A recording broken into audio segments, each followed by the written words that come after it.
দর্শক, অন্তর্বর্তী সরকারের প্রধান উপদেষ্টা ডক্টর মোহাম্মদ ইউনূসের সঙ্গে যমুনায় সাক্ষাৎ করেছেন ডাক্তার শফিকুর রহমান সহ জামাতে ইসলামের প্রতিনিধি দল।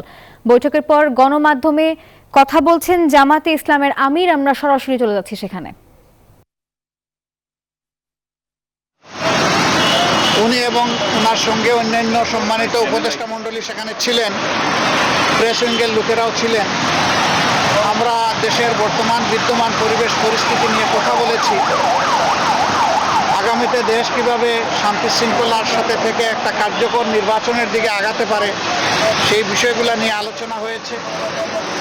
এবং দেশ আমাদের সবার, জাতি ধর্ম দলমত নির্বিশেষে সবাই মিলেমিশে জাতীয় ঐক্য কীভাবে আরও সিমেন্টেড করা যায়, প্রশাসনে আরও কীভাবে গতি আনা যায়, এই সমস্ত বিষয় নিয়ে আলোচনা হয়েছে।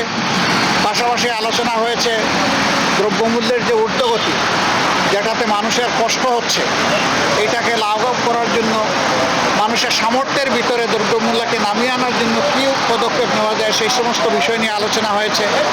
আগামীতে রমজান মাস আসছে, এইটাকে সামনে রেখে অসাধু ব্যবসায়ীরা যাতে বাজারে কৃত্রিম সংকট সৃষ্টি করতে না পারেন এই সমস্ত বিষয়ে আমরা পরামর্শ করেছি। এর পাশাপাশি আইন শৃঙ্খলা পরিস্থিতি নিয়ে অনেক আলোচনা হয়েছে।